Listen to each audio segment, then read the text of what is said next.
Don't forget to go to ashkicking.com for pound the best home health and beauty fragrance products. Hi,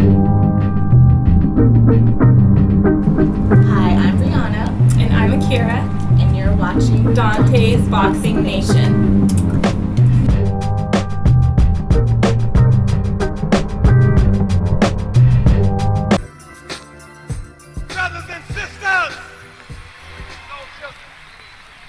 Brothers and sisters, I don't know what this world is coming to.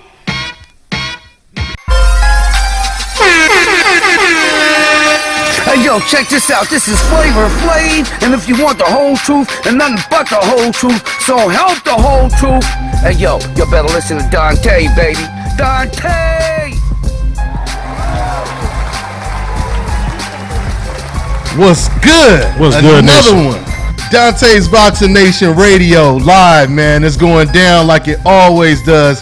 Man, you already know what it is. I'm your host, Dante. Let me go and introduce my man over here, co-host. What's going on, Milt? Not much, Dante. What's good, baby? All right, man. We also got a special guest in the building, my man straight out the Bay. Y'all go ahead and subscribe to his channel. My man Town Business in the building. What's going on, Town? Man, what's cracking, man? That's what it is, man. Town, we got a whole lot to talk about, man. For sure. That's what it is, man. Hey, Milton, man, let's go ahead and get started. But first, before we get started, let me go ahead and, as always, give shouts out to ashkicking.com. Man, y'all go ahead and check that website out. They have some of the best products out. Go to ashkicking.com, okay? They sponsor and support Dante's Boxing Nation and the new media movement, all right, y'all? Also, let me go ahead and give shout out to I gotta give it to Abel Sanchez. I may not agree with everything he say, but you know, he gave me the shirt to rock, so I'm rocking it today, man. So good looking to Abel, Most you know, in the camp out there for you know, showing the love and blessing me with a cool little shirt, man. So anyway, man, let's go ahead and get it rocking, Milt. Let's get it rocking, and we'll go ahead and take some calls in a minute too, guys. All right. So I think we should start with this Wilder news, man. Yeah, man. Because it's been crazy. Yeah, man. There's been a whole lot of stuff going on with this Wilder news. It really has, man. And I mean, it wasn't a lot of action in the ring, you know, this week, but you know, it's a Do me, is that whose audio? Yeah. Turn the audio down on there because it's kind of echoing. Yeah. But go ahead. Yeah, it was a slow week in the ring, but outside the ring, man, it was on and popping. All right, well, let me go ahead and get back to this Wilder situation. So basically, you guys already know by now, Ortiz, he failed the test. He had two banned substances in his blood pressure medication. And Wilder, you know, he's saying that he basically tried to mask it. You know, he using the blood pressure as an excuse. And, you know, he could have definitely, you know, revealed that to the VADA and the commission and everybody. And now just recently, Milt, Ortiz, he came back responding. He basically, now he's daring Deontay Wilder to take a bet. He said, I bet you I could pass a hair sample, which is, you know, right. Yeah, which is like the deepest type of test you could take. It is. He said, I bet you I could take a hair sample. And if I'm clean, then you give me your purse and vice versa. Right. So what's your thoughts on him saying that in the whole blood pressure situation, man? Man, the whole situation is crazy. And the thing is, you know, when I first read about it, because it came from the first thing I saw was the tweet from WBC President Mauricio Suleiman. And Mr. Suleiman was saying that, you know, the fight was in jeopardy, and it is confirmed that he has tested positive for banned substances. And so, you know, and then as I'm looking into it further, I think it's on his Instagram, Luis Ortiz, on his Instagram state, you know, that it was blood pressure medication. He showed what the medication was, and so I'm looking at it. And I'm thinking to myself, hold on, wait a minute, man. You know, I take those blood pressure medications. It's the exact same ones that I take, hydrochlorothiazide and losartan. And you can take them separately. And when you take them separately, you know, if he was taking them separately and just had some HTCZ on the side, I'm like, that's really suspicious. But the thing is, when you take those two drugs in combination, that like he was taking, you don't take losartan unless you do have high blood pressure, because it can mess you up if you don't. If you take it and you don't have high blood pressure. The thing is, though, how is that not listed on his testing on his sheet. When you go in there, taking the drug test is going to ask you what prescription, over the counter, and supplements that you're taking.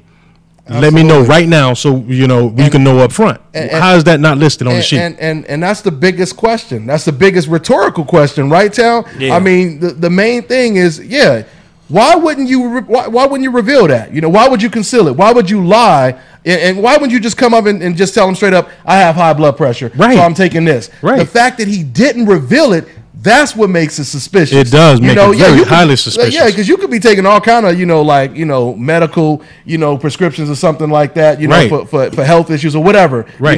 But you don't. But that's stuff that you could easily put down, just like Deontay Wilder said. Right. You could easily put that stuff down. Easily. So, Tal, what's your thoughts on this? And do you think the fight should still go on, Tal? Well, I mean, Wilder, he says he still wants to fight. So, I mean, if he wants to fight, then let him fight. I mean, it's not going to have the value that it would have had because it was for a title. Mm-hmm. So basically, if he fights him, probably more than likely the title won't be on the line. And keep in mind, Ortiz has been popped before, so it's kind of hard to take what he says with a grain of sand. Anybody could say, well, I bet you this and I bet you that when you already been caught. Mm-hmm. So basically, all he had to do is just say, hey, look, I took this, I took that. It's going to show up if you test me, but he tried to hide it, and then not to mention he didn't show up for the press conference. It was just a lot of other suspicious stuff that went on behind it. So sort of, the cloud of suspicion as far as Ortiz goes, it's very high because, like I said, you've been caught before. Mm-hmm. You know what I'm saying? So it's sort of, you heard that song by Jay-Z, We Don't Believe You, You Need More People. So, right? Absolutely. And this is the thing, to expound on that point. If you've been caught before, how do you not do everything within your power to make sure that that everything that you do is above board, that you don't have any inclinations of impropriety, man, that you don't come off as being a cheat ever again. And then, if you want to make sure you put down, I don't care if you're taking Bayer aspirin. I don't care what you're taking, man. If you put it in your body, it needs to be on the sheet. VADA needs to know about it. WBC needs to know about it. The opponent's camp needs to know about it, whatever it is, because you want to make sure that you let them know, hey, I'm clean. But but the thing is, the reason why I think the fight should go on, and I commend Deontay Wilder for saying that he'll still step in there with him and take this fight, because what that says is that, hey, this stops all of that talk about he doesn't have anybody on his resume. And a lot of people, I've heard quite a few people that were riding with King Kong on this fight too, because they're saying that his skills were far superior. To Deontay. His skills versus Wilder's right hand. I mean, basically that's what it is. And so it would behoove him to go ahead and see if he can get that scalp. If he can get that trophy, man, that would be huge for him, and that'll get a huge monkey off his back, which I think he could. But I mean, it's a toss-up fight. It's one of those what I call a 51-49 fight. I'm going 51% Deontay Wilder with the power, and because the thing is, everybody talk about his resume, but I mean, Luis Ortiz, his resume is not that stellar. You know what? He doesn't have any huge names on his resume either. Remember, he knocked out Brian Jennings. That was Brian Jennings. It was impressive. That's what they was a real good win. That was a good win, but I think that Deontay Wilder could knock out Brian Jennings. It's not like, but Brian Jennings ain't no world beater. That's true. But he was an undefeated. He was at the top. He did good against Vladimir Klitschko. He did good against Klitschko in a loss. That fight kind of reminds me a little bit of I'm talking about the Wilder versus Ortiz fight. It reminds me of Riddick Bowe versus the Cuban Gonzalez. Oh, Gonzalez! You remember the one that had that crazy ass ponytail, shag, whatever he had. Didn't they get in a fight he stopped, and that dude had actually stopped Riddick Bowe in the Olympics.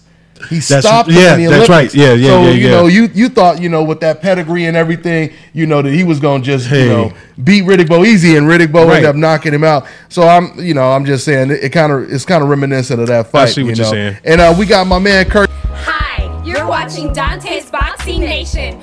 Woo!